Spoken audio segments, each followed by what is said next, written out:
What was it like to be a medieval peasant? How did they live? And what were their greatest challenges? Let's find out in today's episode of the History Chronicles.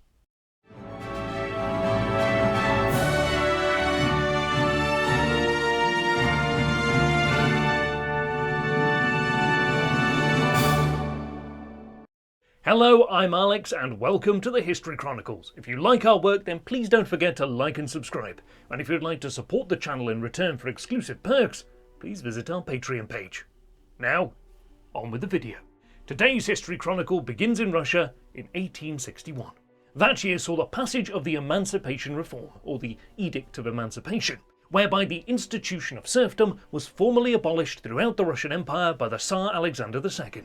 For centuries, Russian serfs, a particularly oppressed class of peasants, had been heavily restricted in terms of being tied to the land and their feudal overlords. The Edict of Emancipation liberated over 23 million Russian serfs. No single act spelled the death knell of medieval peasantry in Europe, which had persisted for over a millennium, quite like the Edict of Emancipation did. The word peasant comes from the French word paysan, which means a person from the countryside. Broadly speaking, Europe's medieval peasants were a class of pre-industrial farm workers who owned very little or no land of their own and generally eked out a meagre subsistence existence. This was a time when most of Europe's people lived in rural areas, and given the economic backwardness of the continent by comparison with, for instance, the contemporary Levant or India, most people were relatively poor. As such, it is estimated that as many as 80% of Europe's peoples during the Middle Ages could be classed as peasants of one kind or another. Europe's peasants were intimately tied to the system of feudalism which dominated medieval society. Feudalism involved the division of society into a hierarchy. At the top was the king. Directly below him were the nobility as dukes and earls.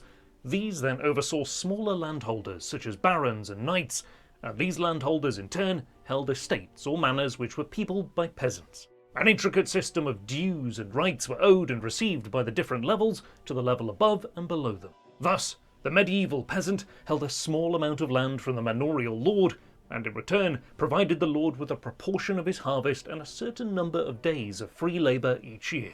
The peasant's life was also profoundly affected by the open field system which predominated throughout medieval Europe.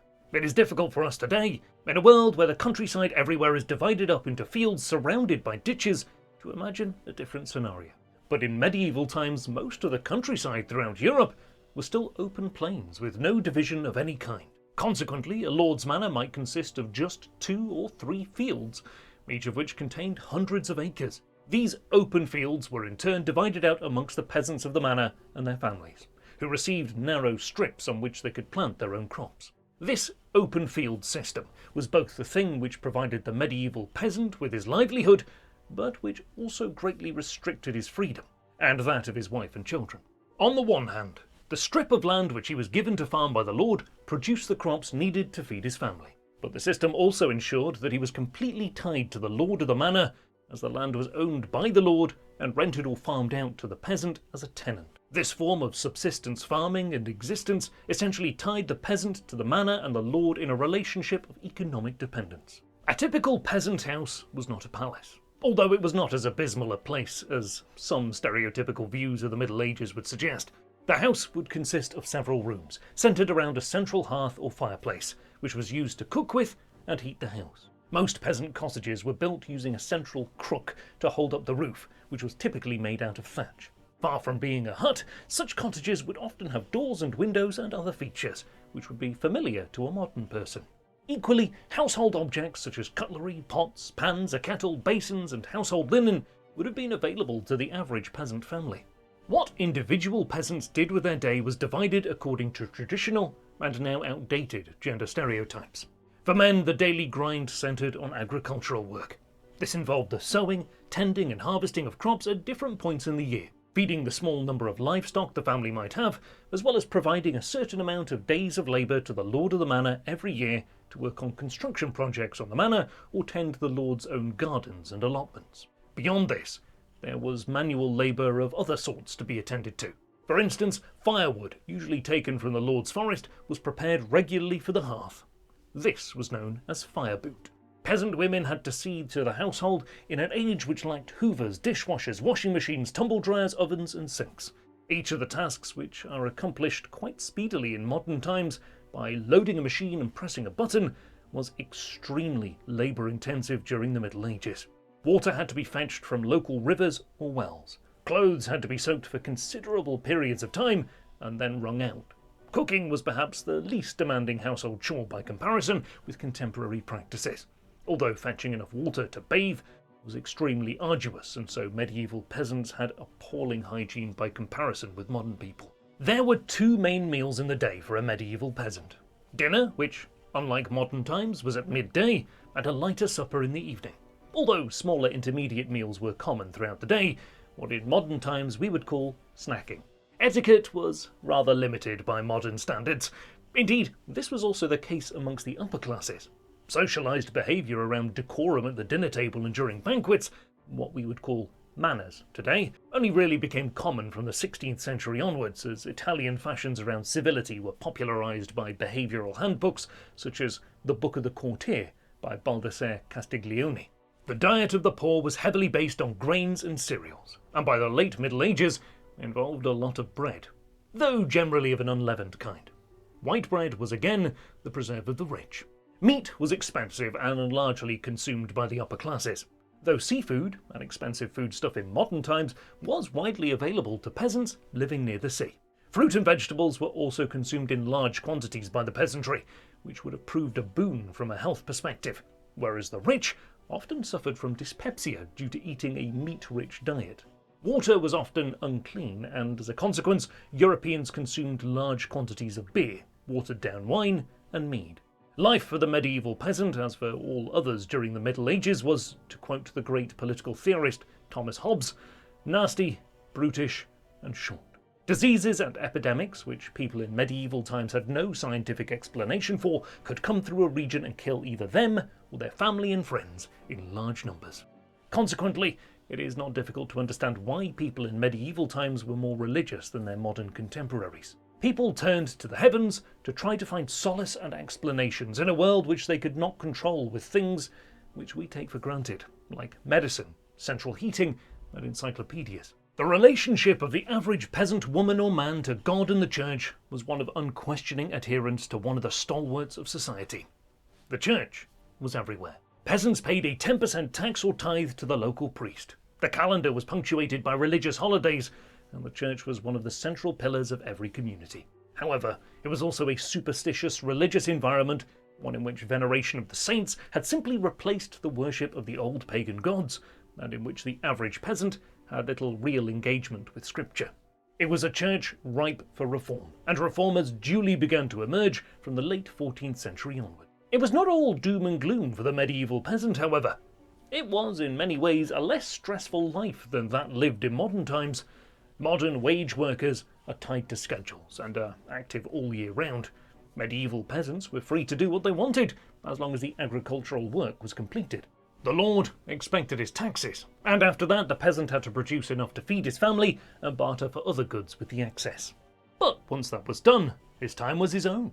Thus, it was a tough life during the harvest season, but once the crops were sown and the winter had arrived, the medieval peasant actually had a lot of downtime again until the spring. He just had to worry about freezing to death. There were also laws surrounding life on the manor. Manorial courts existed as the lowest order within the legal system of a country. However, unlike the chancery courts and other legal establishments of Paris, London, and other towns and cities, where learned judges presided, the lord was the judge of the manorial courts. These courts involved the lord adjudicating on disputes over issues surrounding the boundaries of individual allotments, landholding practices, livestock, and general disputes between the peasants of a manor. More formal court leets and court barons were held regularly every couple of weeks in a given district, well into the early modern period. The life of an average peasant and the communities they lived within was perhaps best depicted just as the medieval way of life was dying out across Europe and being replaced by a proto-capitalist economy.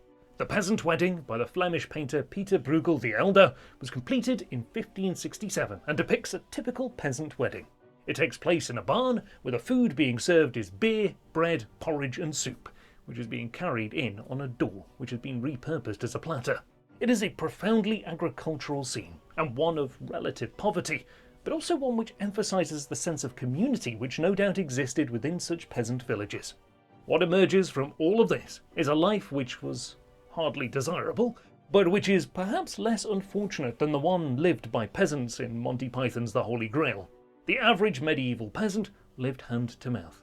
A harvest failure could have dire consequences, and disease could strike someone down at any time. But some of the rudimentary aspects of everyday life in modern times were discernible, albeit on a much more primitive scale. Ultimately, what changed the nature of material life between the medieval and the modern period was the exploitation of fossil fuels from the 18th century onwards, and the advent of electrical devices which transformed domestic life. Unlike the aforementioned case of Russia, where serfdom persisted until the 19th century, feudalism and the peasantry began to die out from the 15th century onwards in much of Western and Central Europe. The Black Death of the 14th century had reduced Europe's population to such an extent the lower classes gained greater bargaining power over the feudal lords, who now had to compete to find tenants to work the land. In the process, in the decades that followed, Europe's peasants were able to negotiate to obtain more favourable conditions throughout Western and Central Europe. Yet the really major change came about owing to a revolution in the European economy in later years. During the course of the 16th and 17th centuries, more people began drifting from the land and into cities like London, Amsterdam, Paris and Madrid to find work in proto-industrial activities, such as cotton weaving, brewing, tanning and milling. Gradually, during the course of the 17th century, a proto-capitalist system emerged in Britain and the Low Countries, and more people began to drift to the cities to become merchants, traders and wage labourers. This process exploded in the late 18th century with the advent of the Industrial Revolution. And as this happened, a bourgeois urban middle class emerged, bringing to an end the life of Europe's medieval rural peasants. You have been watching the History Chronicles. We'd love to know what you think it was like to be a peasant during the medieval period. Please let us know below, and if you enjoyed our video, please give us a like and subscribe. It really helps us out. Also, if you'd like to support our work going forward, please visit our Patreon page, and we look forward to seeing you again on the next episode of the History Chronicles.